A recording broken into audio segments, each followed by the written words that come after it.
नमः संस्कृताय मित्रों, स्वागत है आपका आपके अपने YouTube चैनल सेंट्रल मिशन में, जहां पर हम बात करते हैं संस्कृत और गणित इस विषय को लेकर।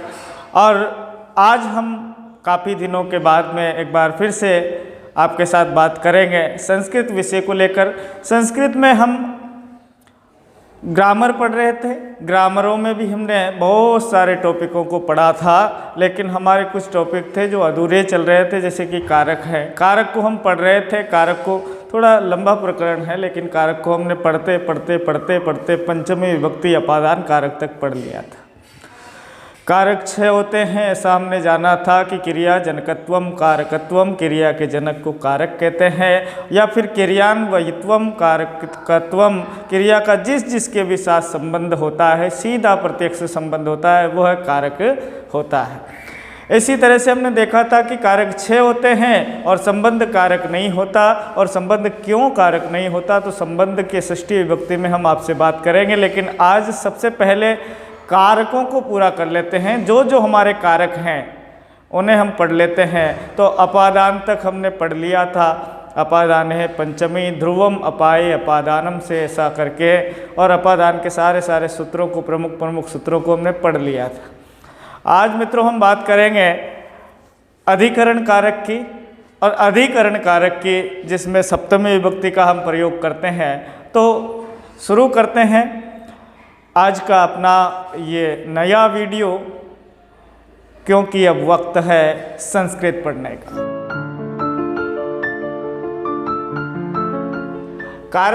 कारक में अधिकरण कारक, और अधिकरण कारक में विभक्ति कौन सी होती है? सप्तमी।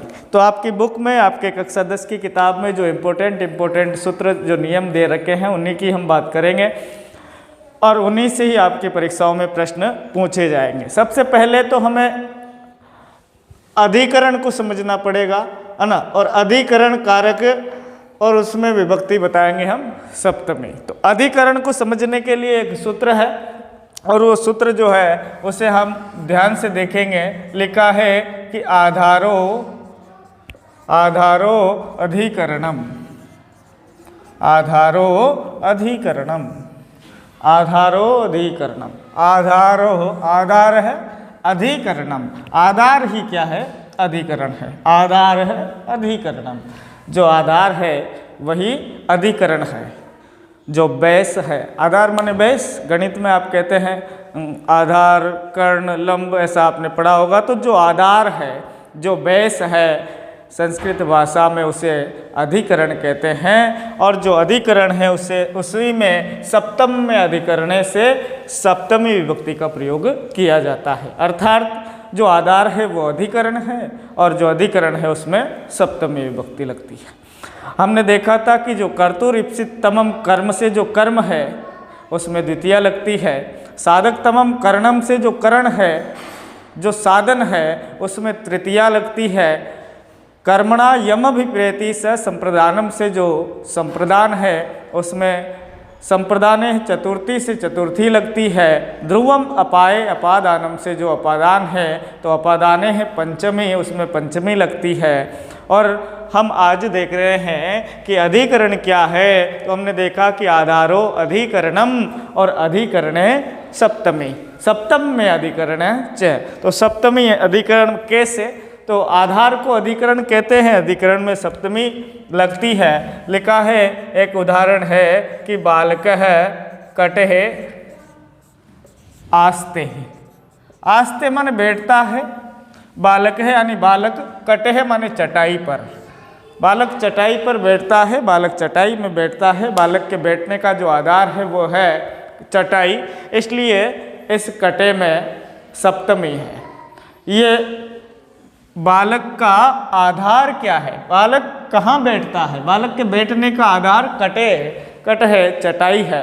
तो उस चटाई में जो उसका आधार है, वह जो आधार है वह अधिकरणम, जो आधार है वह अधिकरणम, और अधिकरण में सप्तमी, सप्तम में अधिकरण है, अधिकरण में सप्तमी। आपकी किताब में भी उदाहरण दे रखे हैं, उन्हें हम देख लेते हैं एक बार। कहा है कि क्रियाया सिद्धोह यह आधार है भवती, क्रिया की सिद्धि में जो आधार होता है तस्य अधिकरण संज्ञा भवति, और उसकी अधिकरण संज्ञा होती है। कोष्टक में यही सूत्र लिखा है, आधारो अधिकरणम, आधार को अधिकरण कहते हैं। और फिर आगे लिखा है कि अधिकरणे च सप्तम्य अधिकरणे इति सूत्रेण सप्तमी विभक्ति भवति, और सप्तमी विभक्ति होती है उस आधार अधिकरण में। और यहाँ उदाहरण लिखा है कि नृपः सिंहासने तिष्ठति, नृपः सिंहासने तिष्ठति, नृपः यानी राजा, सिंहासने यानी सिंहासन में, नृपः सिंहासने,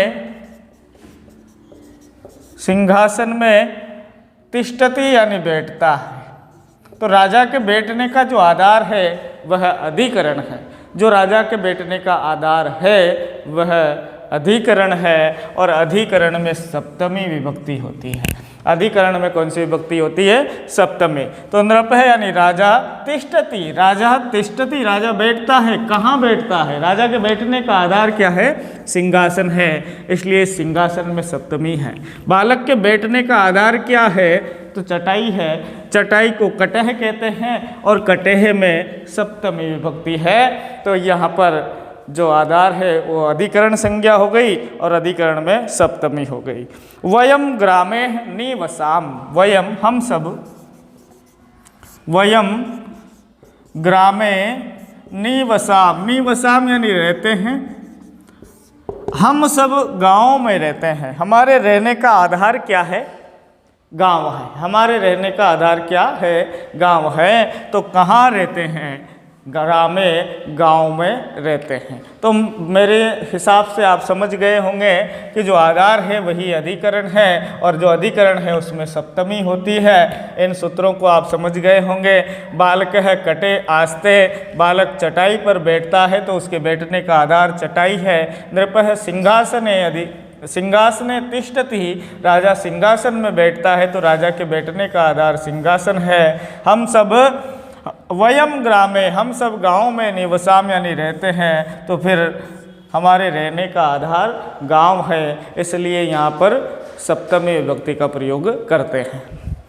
आगे देखते हैं, एक सूत्र लिखा है मित्रों, यस्य च भावेन भाव लक्षणम, बहुत इम्पोर्टेंट सूत्र है और परीक्षा में प्रश्न पूछा यहाँ से लगभग बहुत ज़्यादा बार जाता है, तो इम्पोर्टेंट सूत्र है। और सब चीज़ें, सारी की सारी चीज़ें इम्पोर्टेंट है। मैं आपसे ये तो नहीं कहूँगा कि यही आ जाएगा, कि यही आ जाएगा, कि यही आ जाएगा, ऐसा मैं झूठा दावा तो आपसे नहीं करता।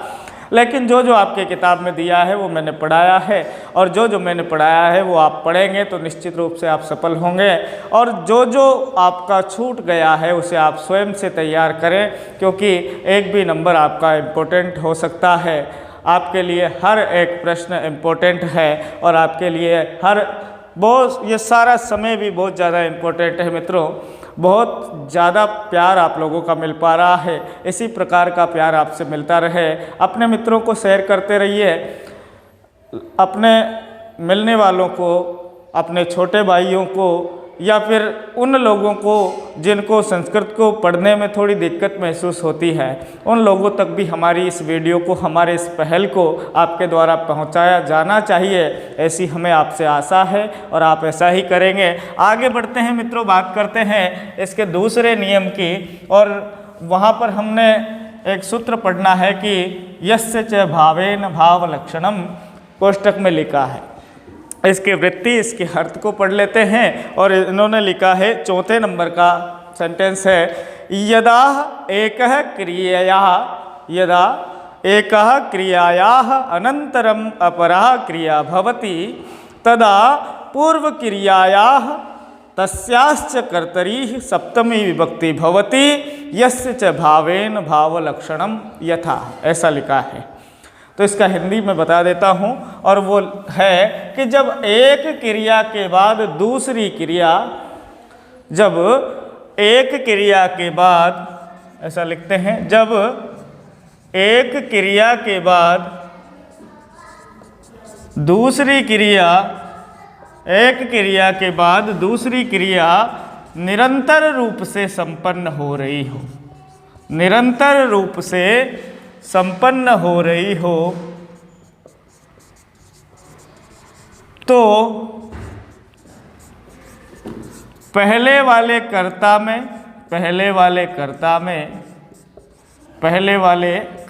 में तथा उसी की क्रिया में, पहले वाले कर्ता में और पहले वाले कर्ता की ही क्रिया में, उसी की क्रिया में सप्तमी विभक्ति होती है। कौन सी विभक्ति होती है? सप्तमी विभक्ति होती है। बड़े ध्यान से आप समझेंगे। हिंदी मैंने आपको लिख दी है, उदाहरण भी इन्हीं के जरिए आपको समझा दिए देता हूँ। जब एक क्रिया के बाद दूसरी क्रिया निरंतर रूप से संपन्न हो रही हो तो पहले वाले कर्ता में और उसी की क्रिया में सप्तमी विभक्ति होती है। एक सेंटेंस लिख लेते हैं। इसमें लिखा है कि रामे वनम गतः, रामे वनम गते दशरथः प्राणान अत्यज्यतः।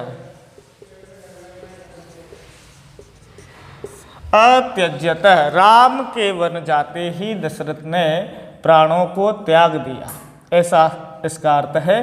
रामः वनम गते, रामः वनम गते दशरथः प्राणान अत्यज्यते।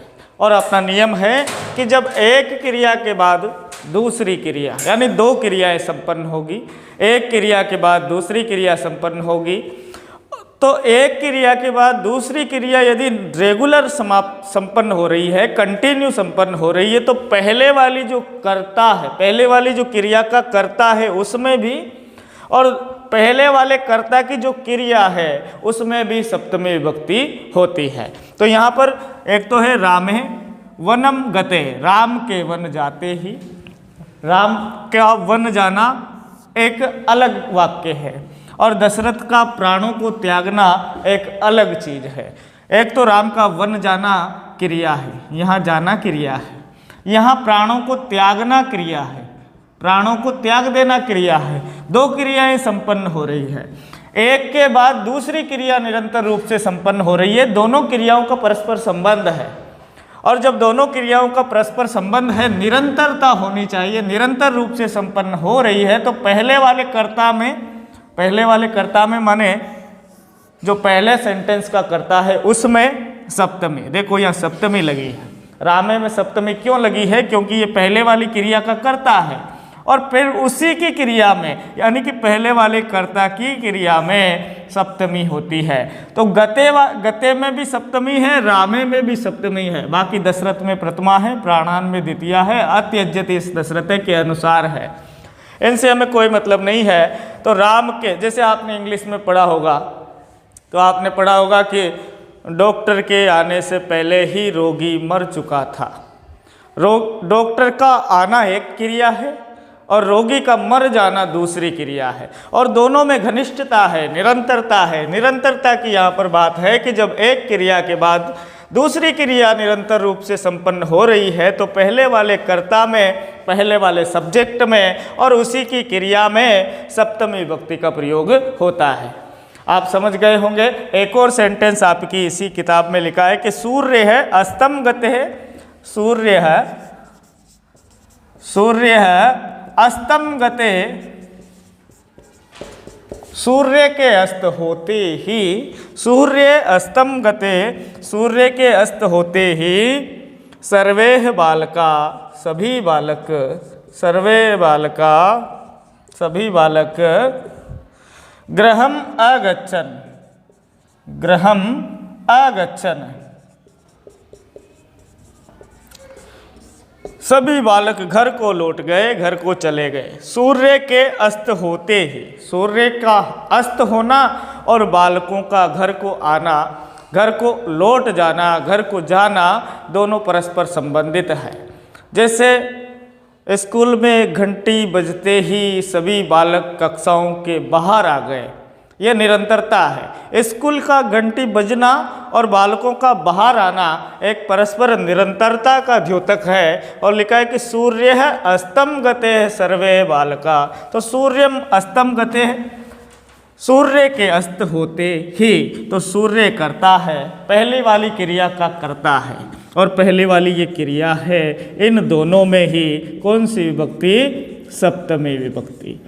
इन दोनों में ही कौन सी विभक्ति? सप्तमी विभक्ति। ये आपको ध्यान रखना चाहिए। आप समझ गए होंगे यस्य च भावेन भाव लक्षणम का मतलब यही है। मित्रों ये नियम भी आपको समझ में आया होगा। अगले नियम की बात करते हैं जो आपकी इस किताब में दिया हुआ है, आधारो अधिकरणम। ये समझ लिया कि आधार को अधिकरण कहते हैं, अधिकरण में सप्तमी होती है।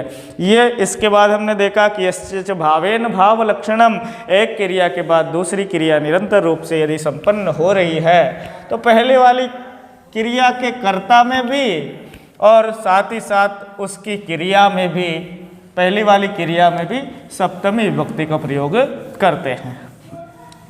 और देखते हैं मित्रों, इसमें एक दो नियम और दे रखे हैं तो बहुत शॉर्ट में है, छोटे छोटे हैं, उन्हें भी हम देख लेते हैं। लिखा है कि संलग्नार्था शब्दानाम चतुरार्थक शब्दानाम च योगे सप्तमी विभक्ति भवति। संलग्न है, ऐसा है, संलग्न है, और चतुर, चतुरतावाची शब्द, चतुर्थार्थक शब्द जो हैं उनमें भी और संलग्नार्थक शब्द जो हैं उनमें भी सप्तमी विभक्ति का प्रयोग होता है। संलग्न माने जुड़ा हुआ और चतुर माने जो चतुर है। तो इसका सेंटेंस के द्वारा हम समझते हैं। लिखा है कि जयदेव है, जयदेव है संस्कृते,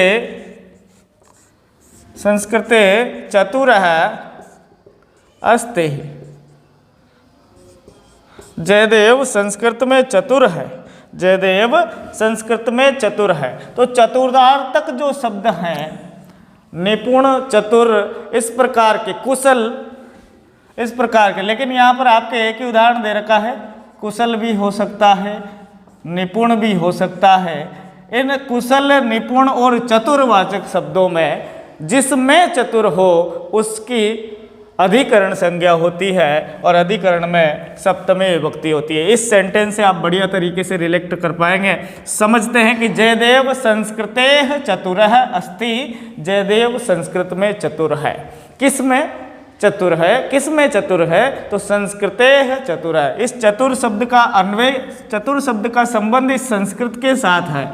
तो जयदेव तो करता है, लेकिन वो जो जयदेव रूपी करता है वो किसमें चतुर है? तो संस्कृते चतुर है, संस्कृत में चतुर है। तो इस चतुर शब्द के योग में इस संस्कृते में भी सप्तमी विभक्ति का प्रयोग हुआ है।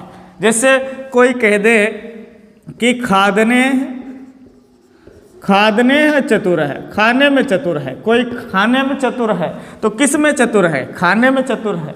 कोई कहे कि पाठने चतुर है, जो पढ़ाने में चतुर है वो पाठने चतुर है। जैसे कोई कह दे कि कोई अपन से कहे कि गायने चतुर है, कोई गाने में चतुर है, तो गायने है चतुर है, गाने में चतुर है। यहाँ संस्कृते चतुर है, संस्कृत में चतुर है। तो चतुरार्थक शब्दों के योग में भी कौन सी विभक्ति करनी है?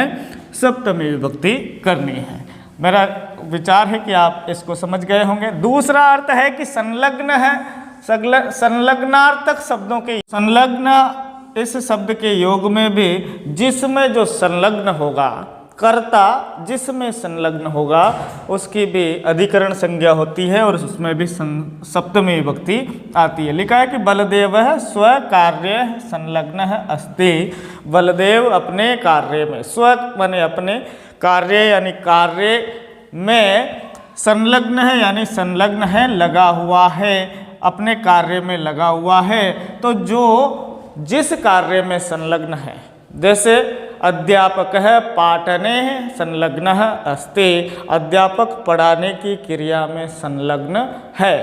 जैसे यूँ कहें हम कि शिक्षक है, शिक्षक है शिक्षण कार्य संलग्न अस्ति, शिक्षक शिक्षण के कार्य में लगा हुआ है, संलग्न है। या फिर चतुर है, जयदेव चतुर है तो किस में? संस्कृत है। जयदेव चतुर है खाने में तो खादने, जयदेव चतुर है पटने में तो पटने है, जयदेव चतुर है गायने है यानी गाने में। तो जिसमें जयदेव चतुर है, जिसमें राम चतुर है, जिसमें कर्ता चतुर है उसमें भी सप्तमी, जिसमें कर्ता लगा हुआ है संलग्न है उसमें भी सप्तमी, और जिसकी जो आधार है उस आधार में भी सप्तमी।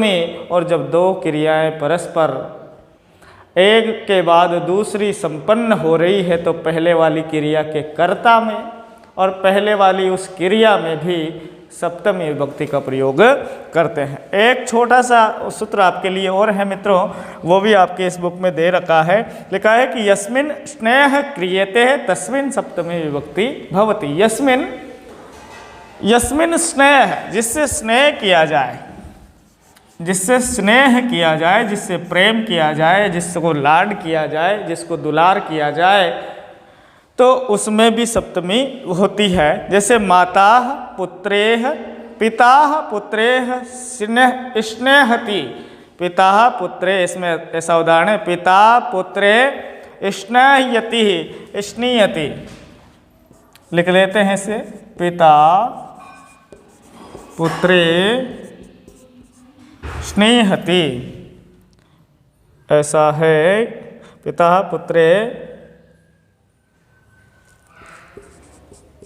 स्नेहयति, स्नेहयति। पिता पुत्र से स्नेह करता है या पिता पुत्र में स्नेह करता है। तो पिता किससे स्नेह करता है? जिससे स्नेह किया जाए, पुत्र से स्नेह करता है। जैसे कौशल्याः